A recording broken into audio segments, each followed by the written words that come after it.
इस वक्त इसराइल से एक ब्रेकिंग न्यूज आ रही है जिसके लिए आपको लिए चलेंगे वॉर रूम। आपको ज्वाइन करेंगे मुबशिर हाशमी।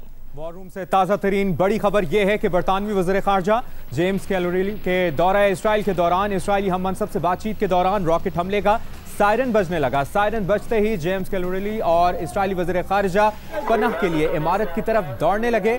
बरतानवी इसराइली रहनुमाओं की पनाह के लिए भागने की वीडियो सोशल मीडिया पर वायरल होने लगी है। जेम्स कैलोरेली इसराइल को बरतानवी हिमायत का यकीन दिलाने इसराइल गए हैं। ये मनाजिर भी इस वक्त आप देख रहे हैं। गजा की सूरत हाल से आपको मुसलसल अपडेटेड रखेंगे और मजीद भी खबरें शामिल करेंगे गजा की कशीदा सूरत हाल पर। लेकिन अभी वापस चलते हैं मेन स्टूडियो बाकी खबरों के लिए। ठीक है, हमारे साथ मौजूद है मुबशिर हाशमी। वॉर रूम आपको गाहे गाहे लिए चलेंगे। इसराइल के हवाले से, फ़लस्तीन के हवाले से, गजा के हवाले से अपडेट करेंगे। लेकिन पाकिस्तान से आज एक बड़ी खबर है। Supreme court practice and procedure act आईनी करार दे दिया गया है। चीफ जस्टिस पाकिस्तान जस्टिस काजी फाइज ईसा की सरबराही में सुप्रीम कोर्ट में आज फुल कोर्ट इजलास हुआ, फुल कोर्ट समाअत हुई। कसरत राय से एक्ट के खिलाफ दायर दरखास्तें मुस्तरद कर दी गई। अब आर्टिकल 184(3) के मुकदमात के फैसले के खिलाफ अपील की जा सकेगी। सुप्रीम कोर्ट के फुल कोर्ट ने 5 समातों के बाद supreme court practice and procedure act पर क्या फैसला सुनाया है, जानते हैं नुमाइंदा जियो न्यूज मरियम नवाज की इस रिपोर्ट में। By a majority of 10 to 5, within parentheses, Justice Ijazul Ehsan, Justice Munib Akhtar, Justice Sayyid Mazahir Ali Akbar Naqvi, Justice Aisha A. Malik, and Justice Shahid Wahid dissenting. Bracket close. The Supreme Court Practice and Procedure Act 2023 is sustained as being in accordance with the Constitution of the Islamic Republic of Pakistan, and to this extent the petitions are dismissed. Parliament का बनाया गया practice and procedure कानून supreme court ने आईनी करार दे दिया। 15 रुकनी full court ने 10-5 की अक्सरियत से एक्ट के हक में फैसला दिया। Justice Ijazul Ahsan, justice Munib Akhtar, justice Mazahir Naqvi, justice Ayesha Malik और जस्टिस शाहिद वहीद ने एक्ट के खिलाफ अक़लियती फैसला दिया। एक्ट बरकरार रहने के बाद अब मास्टर ऑफ रोस्टर का तस्वुर खत्म। बेंच की तश्कील और मुकदमात मुकर्रर करने का मास्टर ऑफ रोस्टर यानी चीफ जस्टिस का इख्तियार अब चीफ जस्टिस और 2 सीनियर तरीन जजेस पर मुश्तमिल कमेटी करेगी। अज खुद नोटिस लेने का फैसला चीफ जस्टिस की बजाय अब 3 जजेस की कमेटी कसरत राय से करेगी। मुफादे आमा यानी आर्टिकल 184(3) के मुकदमात में पार्लियामेंट का दिया गया अपील का हक भी कसरत राय से आईनी करार दे दिया गया। 9 जजेस ने हक में और 6 जजेस ने मुखालफत में फैसला दिया। एक्ट का इतलाक 21 अप्रैल यानी उस दिन से होगा जिस दिन से कानून अमल में आया था। फुल कोर्ट ने माजी के मुफादे आमा के मुकदमात पर एक बार अपील का हक देने की कानून की शिक को आइन से मुतसादिम करार देते हुए 8-7 की अक्सरियत से मुस्तरद कर दिया। Supreme court practice and procedure कानून अब नाफिजुल अमल हो चुका, जिसके तहत जजेस कमेटी को आइन की तशरीह के मुकदमात में कम अज कम 5 जजेस पर मुश्तमिल बेंच बनाना होगा। आर्टिकल 184(3) के मुकदमात के फैसले से 3 दिन के अंदर अपील दायर हो सकेगी। अपील दायर होने के बाद 14 दिन में मुकर्रर करना होगी। दरख्वास्त गुजार अपील में वकील बदलने का हकदार भी होगा। अर्जेंट केसेस में दायर अपील भी 14 दिन में मुकर्रर करके समाअत करना होगी। नुमाइंदा खसूसी अब्दुल कयूम सिद्दीकी के साथ मरियम नवाज, जियो न्यूज, इस्लामाबाद। जियो न्यूज के प्रोग्राम कैपिटल टॉक में मुस्लिम लीग नून, JUIFA और तहरीक इंसाफ ने सुप्रीम कोर्ट के फैसले को सराहा। सुप्रीम कोर्ट को सियासी मामलात में मुलव्वस करने की रवायत ख़त्म हो गई। ताकत आइन में तरमीम करने की या कानून बनाने की असम्बली के पास है, तो मैं समझता हूँ कि ये एक अच्छा फ़ैसला है। इस फैसले से डिक्टेटरशिप, सुप्रीम कोर्ट की चारदीवारी के अंदर आमिरियत को ज़मीन बोस भी किया, बल्कि समंदर बुर्द किया गया। आप समझते हैं कि इससे जो आपके कुछ पुराने सियासी इत्तेहादी हैं उनको नुकसान हुआ है? बाज़ फैसले ऐसी हैं जो ज़ाहिरी तौर पर हकीकतन भी वो मेरिट के बुनियाद पर नहीं है, जैसे मियाँ नवाज शरीफ साहब को डिसक्वालीफाइड करना। लेकिन इस कानून के तहत जो 8 और 7 के मुताबिक आज का जो फैसला हुआ वो मेरे ख्याल में इस ज़मरे में नहीं आएगी। आज के बाद जो भी हो वो इस फैसले के ज़मरे में आएगी। तो मेरे ख्याल में इस हवाले से भी मैं इस फैसले को अप्रिशिएट करता हूँ। पार्लियामेंट की सुपरमेसी है, उन्होंने उसको जो है ना एक्सेप्ट किया है कि जी पार्लियामेंट जो है उसका जो डिसीजंस है वो ही फाइनल है। रहनुमा तहरीक इंसाफ सेनेटर अली जफर ने supreme court practice and procedure act के हक में अदालती फैसले को दुरुस्त करार दे दिया है। जिन्हें के प्रोग्राम आज शाहसेब खानजादा के साथ में गुफ्तगू करते हुए उन्होंने कहा कि चीफ जस्टिस जस्टिस काजी फाइज ईसा ने खुद कहा कि वह अपने इख्तियारात मुंतकिल करने को तैयार हैं। माजी में सुप्रीम कोर्ट ने आर्टिकल 184(3) के तहत ऐसे मामलात में मुदाखलत की जो उसे नहीं करनी चाहिए थी। ये खुशाइन बात है कि अब चीफ जस्टिस आर्टिकल 184(3) के मामले पर मुशावरत से फैसला करेंगे और फैसले के खिलाफ अपील भी दायर हो सकेगी। सेनेटर अली जफर का तफसीली इंटरव्यू देखिए रात 10 बजे जियो न्यूज़ के प्रोग्राम आज शाहजेब खानजादा के साथ में।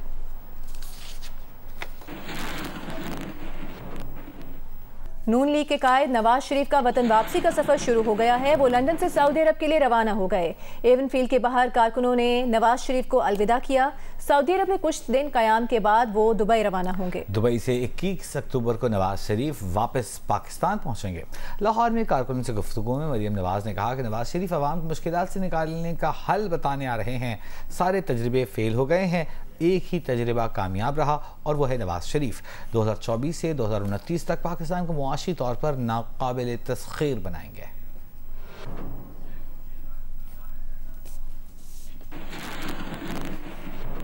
नरहब बिकुम फी गुरफतुल हर्ब मिन जियो न्यूज़ पाकिस्तान हैसा सनक़ूम बितहदीस अलवज़अ अलहाली फी गज़ा फ़लस्तीन। नाज़रीन, वॉर रूम से ताज़ा तरीन और पहली अपडेट ये है कि निगरां वफाकी वज़ीर इत्तलाआत और नशरियात मुर्तज़ा सोलंकी ने कहा है कि निगरां वफाकी काबीना ने गजा में निहत्ते फ़लस्तीनियों पर इसराइली बमबारी की शदीद अल्फाज में मज़म्मत करते हुए मुतालबा किया है उन्होंने कि गजा पर इसराइली बमबारी फौरी तौर पर बंद की जाए, मसला फ़लस्तीन को अक़वाम मुत्तहिदा की करारदादों के मुताबिक हल किया जाए और फ़लस्तीन की 1967 से पहले की हैसियत बहाल की जाए।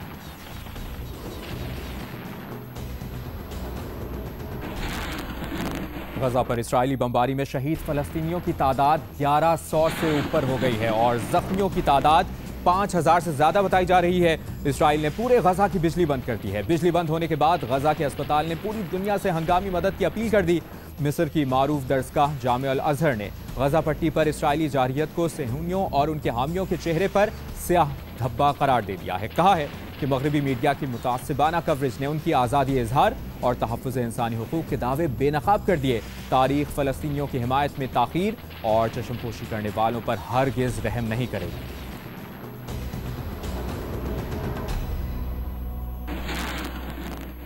और ताज़ा अपडेट ये भी मौसूल हुई है कि हमास ने इसराइली शहर अस्कलान के बाद इसराइली दारुल हुकूमत तल अबीब पर भी रॉकेटों से हमला कर दिया है।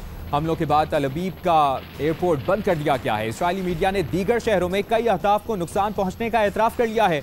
5 रोज़ में हलाक होने वाले इसराइलियों की तादाद 1200 से ज़्यादा हो गई है। 3000 से ज़्यादा जख्मी हो चुके हैं। यूरोपीय कमीशन की सरबराह ने इसराइल पर हमास के हमले को जंगी इक़दाम करार दे दिया। कैथोलिक मसीहियों के रूहानी पेशवा पोप फ्रांसिस ने गजा में इसराइली यरगमालियों को रिहा करने का मुतालबा कर दिया।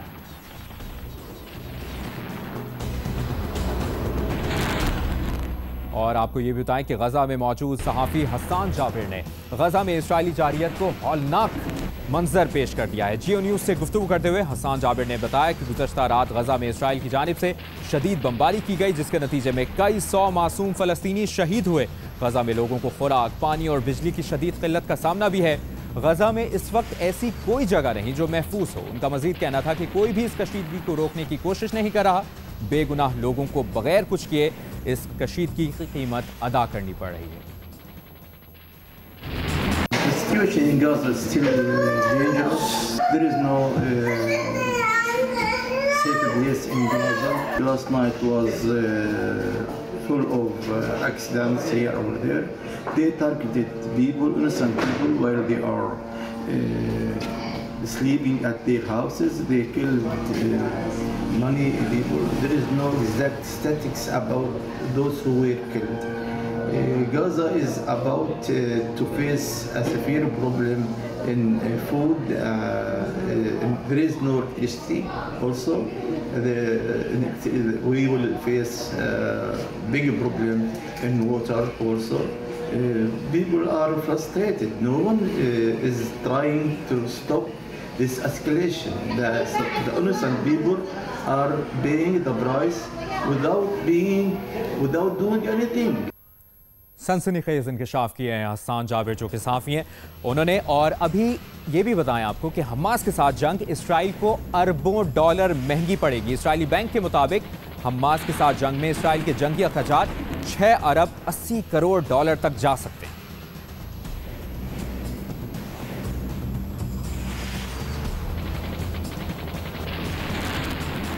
और जिस तरह आपसे कुछ देर पहले बुलेटिन में सबसे पहले हमने आपको आगाह किया था, एक बार फिर आपको बताते चलें, बरतानवी वज़ीर ख़ारजा के दौरा इस्राइल के दौरान इसराइली हम मनसब से बातचीत के दौरान रॉकेट हमले का सायरन बजने लगा। सायरन बजते ही जेम्स कैलोरेली और इसराइली वज़ीर ख़ारजा पनाह के लिए इमारत की तरफ दौड़ने लगे।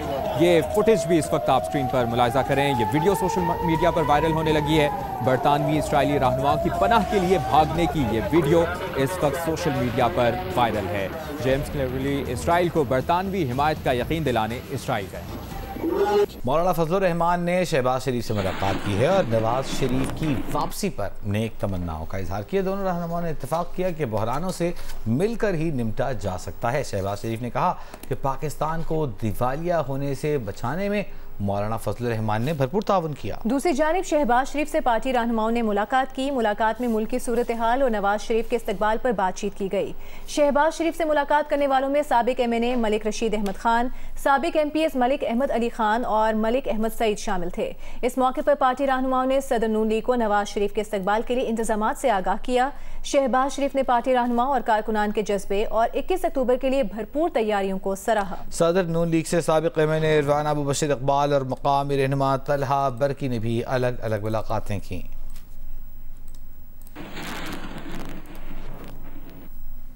अभी आपको बताएंगे, पाकिस्तान में एंटीबायोटिक्स के इस्तेमाल में तशवीशनाक हद तक इजाफा हुआ है। 2021 के मुकाबले में 2022 में एंटीबायोटिक्स के इस्तेमाल में 17% इजाफा हुआ है। विफाकी हुकाम के मुताबिक सिर्फ 2022 में ही मुल्क भर में 134.5 अरब रुपए की एंटीबायोटिक्स खरीदी गई। माहिरीन ने खबरदार किया है कि एंटीबायोटिक्स के हद से ज्यादा इस्तेमाल की वजह से ऐसे बैक्टीरियाज आम हो रहे हैं जिन पर मौजूदा एंटीबायोटिक्स असर नहीं कर पा रही।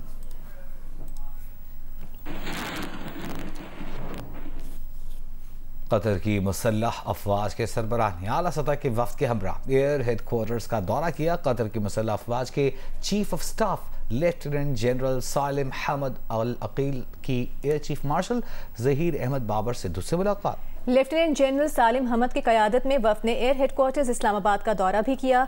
मुलाकात में बैनुल अक़वामी सूरत हाल और दिफाई ताउन पर तबादला ख्याल किया गया। मुअज़्ज़ज़ मेहमान की आमद पर पाक फ़ज़ाया के चाकू चौबंद दस्ते ने गार्ड ऑफ ऑनर भी पेश किया। मुलाकात के बाद ऐवान सदर में सदर मुमलिकत डॉक्टर आरिफ अलवी ने मुअज़्ज़ज़ मेहमान को निशान इम्तियाज मिलिट्री से नवाजा। स्पीकर कौमी असम्बली राजा परवेज अशरफ ने सुप्रीम कोर्ट के प्रैक्टिस एंड प्रोसीजर एक्ट के मुतालिक फुल कोर्ट बेंच के फैसले का खैर मकदम किया है। कहा है कि फैसले से पार्लियामेंट की इज्जत और तकरीम में इजाफा हुआ है। उन्होंने कहा है कि पार्लियामान की कानून साजी को बरकरार रखने का सुप्रीम कोर्ट का फैसला आइन की बालादस्ती का फैसला है। एक्ट बरकरार रखने का फैसला आइन और जमहूरियत की फतह है। आज के फैसले से आइन की बालादस्ती में इजाफा होगा, जमहूरियत मजीद मजबूत होगी।